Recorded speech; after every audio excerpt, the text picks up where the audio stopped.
Hello guys, welcome back to my YouTube channel Standout Classes. Today I'm going to continue chapter 6 which is cost. इससे previous video में मैं आपके साथ discuss कर चुकी हूँ बहुत सारी ऐसी चीज़ें जो हमारे काम आएगी एग्जाम पॉइंट ऑफ व्यू से भी बहुत ज़्यादा इंपॉर्टेंट है. And this is the last video of the cost theoretical video. उसके बाद आई will be uploading one more video on the basis of for its numericals, specially for its numericals, जिसमें I try कि मैं different types of numericals आपके लिए solve कर पाऊँ. तो आज की वीडियो बहुत ज़्यादा इंपॉर्टेंट वीडियो है, लास्ट तक देखना, क्योंकि लास्ट तक आपको ये चीज़ समझ आ जानी चाहिए जो आज मैं आपको समझाने वाली हूँ. That is what are the relationship between different curves. हमने इतने सारे कर्व्स पढ़े हैं. हमने टीसी का कर्व पढ़ा है, एसी का कर्व पढ़ा है, एमसी का कर्व पढ़ा है, एएफसी का कर्व पढ़ा है, एवीसी का कर्व पढ़ा है. तो अब इन सब के जो कर्व्स है उनमें क्या रिलेशनशिप है वो आज हम इस वीडियो में डिस्कस करेंगे आप लोगों के साथ डिटेल में. So let's get started. सबसे पहला है हमारा relationship between AC and MC. AC is your average cost, MC is your marginal cost. तो वो हमसे बोल रहे हैं कि AC के कर्व और MC के कर्व के बीच में क्या रिलेशनशिप है.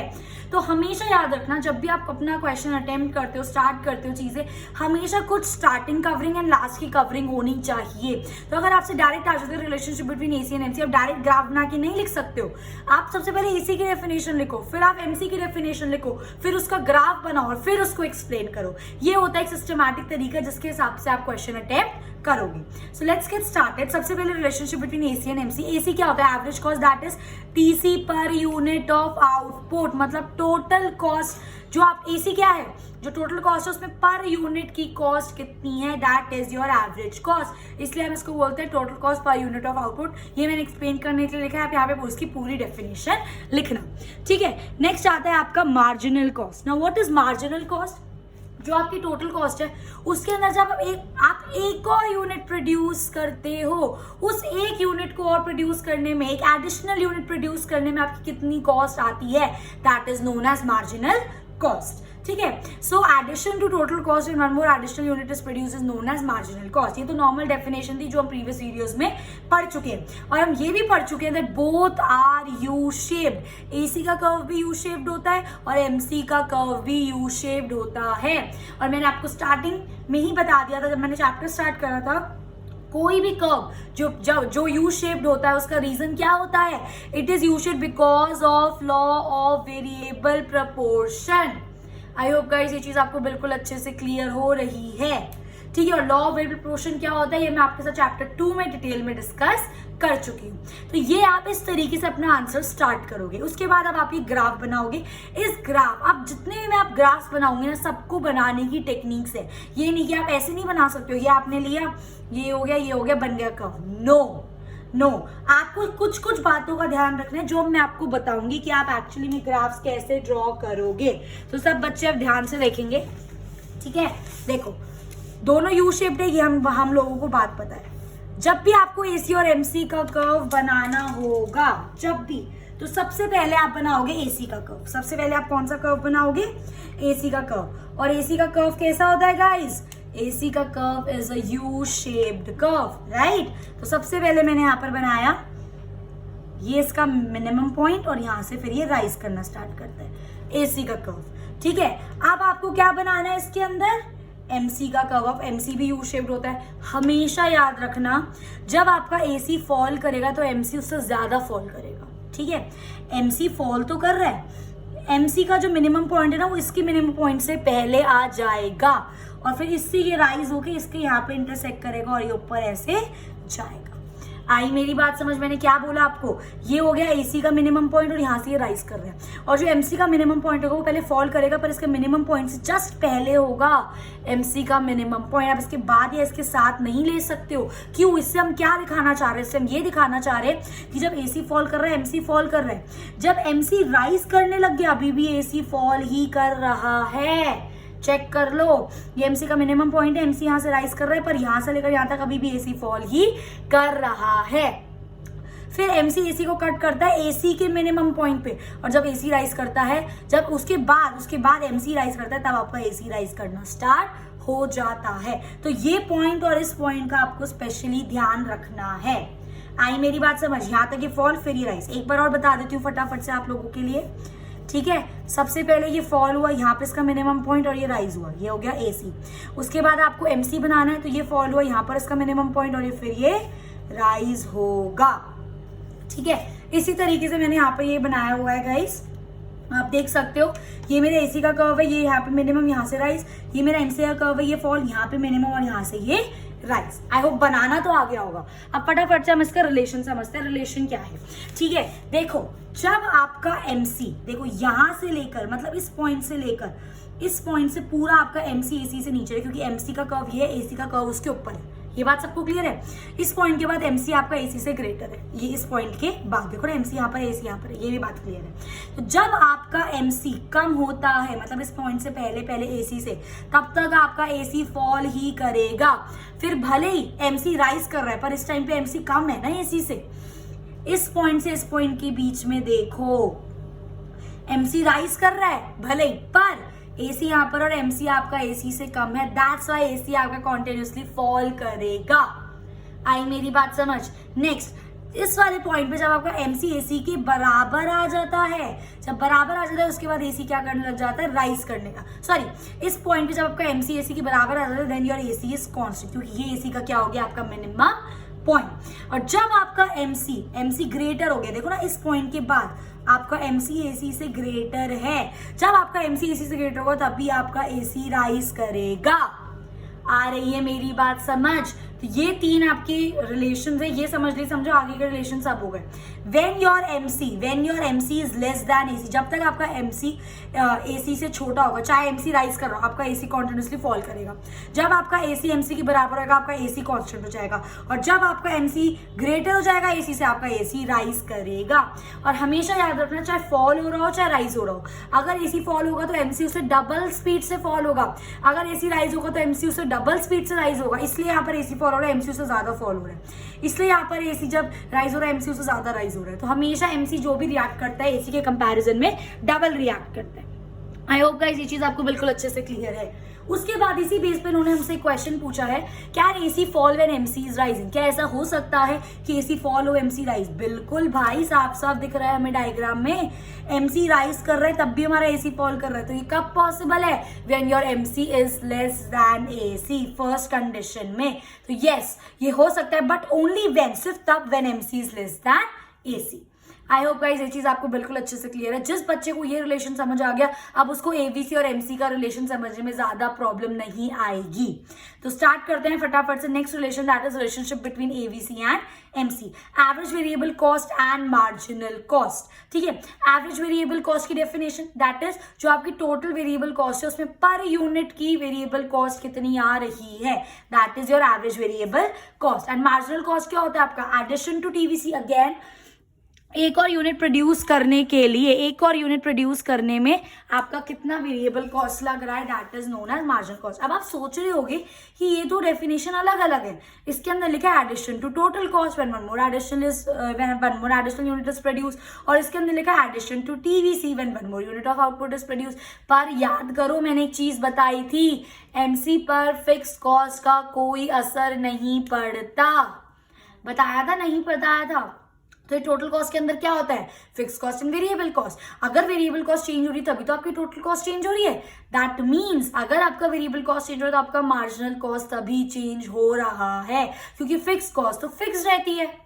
बताई थी ना मैंने ये चीज, इसलिए दोनों डेफिनेशन सेम है। बट क्योंकि यहाँ पे टोटल कॉस्ट की बात करते इसलिए मैंने TC लिखा, यहाँ पे वेरिएबल कॉस्ट की बात करते इसलिए मैंने TVC लिखा।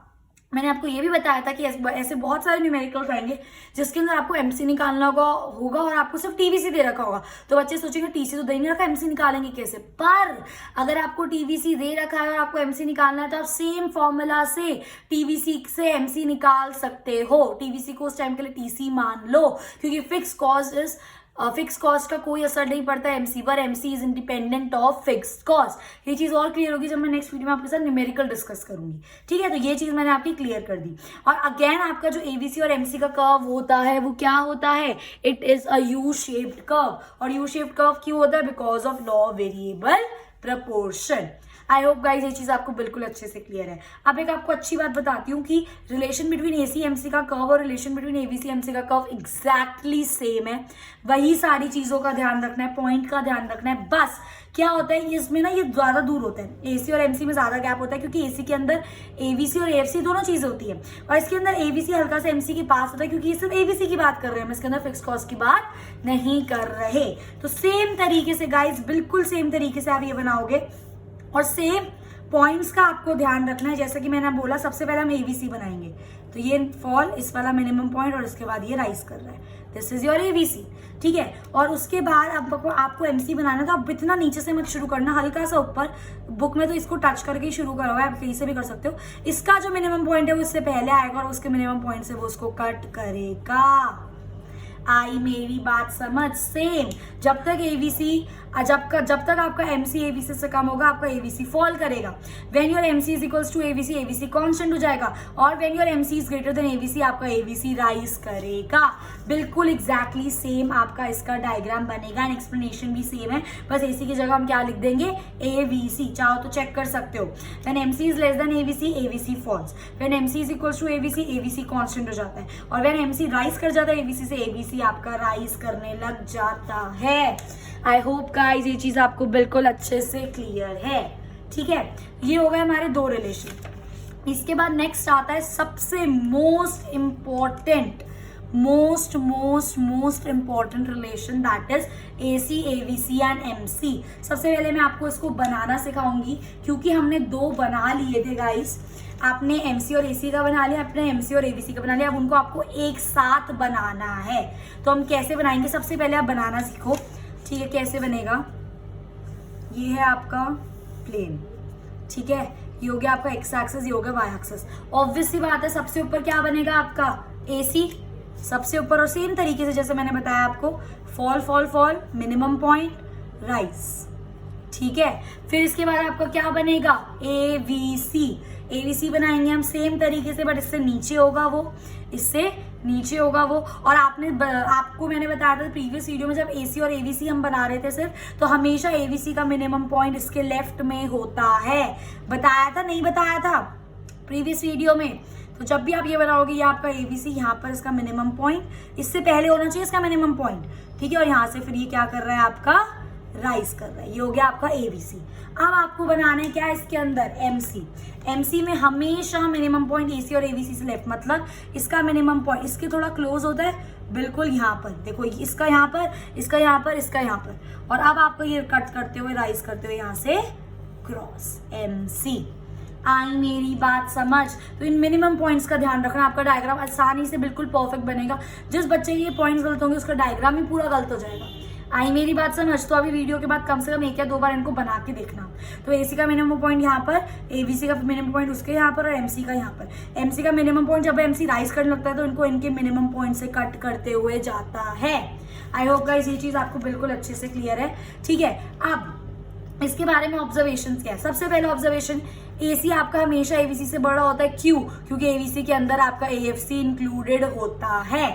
Next, distance between AC and ABC पढ़ा चुकी हूँ, क्या होता है, एएफसी। तो इसलिए ये डिस्टेंस कम कम कम कम होता रहता है, पर कभी भी एबीसी एसी से मीट नहीं करेगा क्योंकि एएफसी कभी भी आपका जीरो नहीं हो सकता। आई मेरी बात समझ? उसके बाद आपका नेक्स्ट आता है ऑल थ्री कर्व, सारे तीनों कर्व आपके यू शेप्ड है because of LVP, law of variable proportion, ठीक है।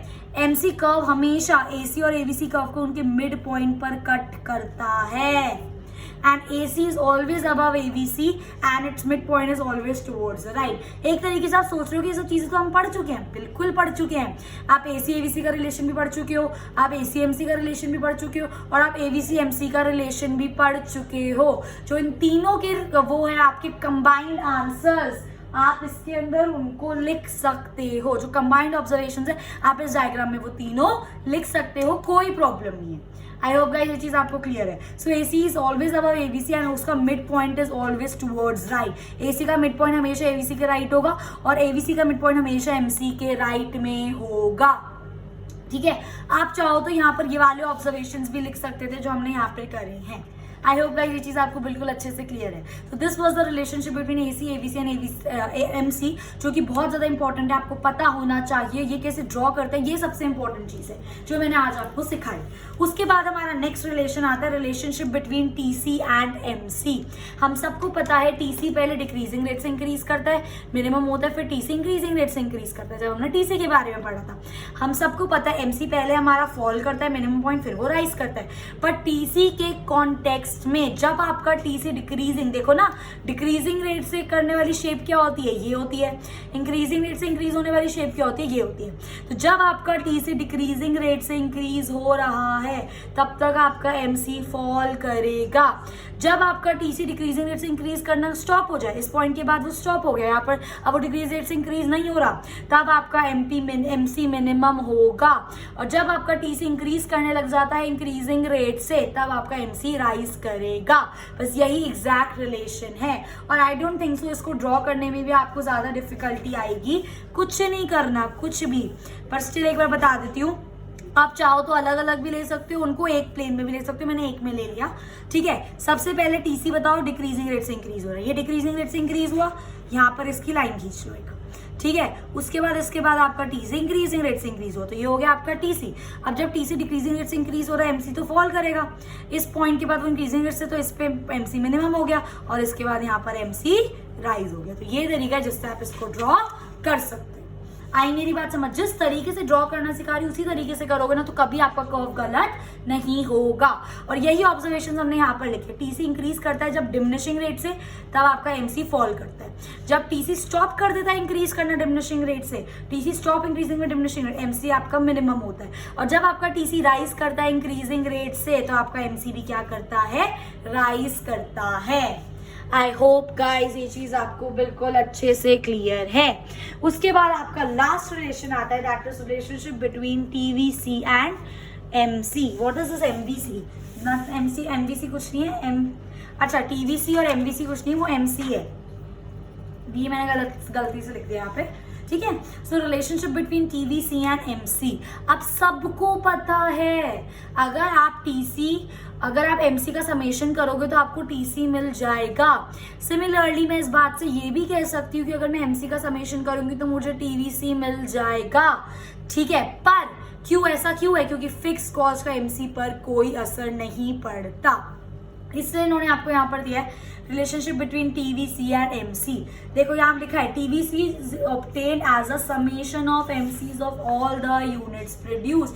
जितने यूनिट्स आपने प्रोड्यूस करे हैं, अगर आप उन सबको एडिशनल यूनिट्स को ऐड कर दो तो आपको क्या मिल जाएगा, TVC। अब आप सोचोगे हमें TC भी मिल जाएगा, बिल्कुल मिल जाएगा, पर उसके अंदर आपकी फिक्स कॉस्ट इंक्लूडेड होगी। इसमें हम ऐसा इसलिए कर पाते हैं क्योंकि फिक्स कॉस्ट सब में सेम होती है।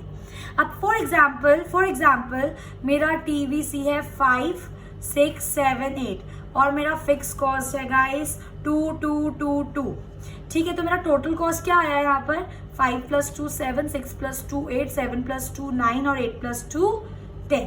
आई मेरी बात समझ? इसमें किसी को कोई दिक्कत? ठीक है, ये मेरा TC आ गया। अब मैं बोल रही हूँ इस TC से MC निकाल दूँ, इस TC से MC निकालूंगी तो यहाँ पे तो 0, 8 में से 7 गया 1, ठीक है, 9 में से 8 गया 1 और 10 में से 9 गया 1। ये ऐसा इसलिए आया क्योंकि यहाँ पे TVC के बीच में एक का गैप था, ठीक है। अब फॉर एग्जाम्पल फिक्स कॉस्ट नहीं है, आप TVC से MC निकाल रहे हो।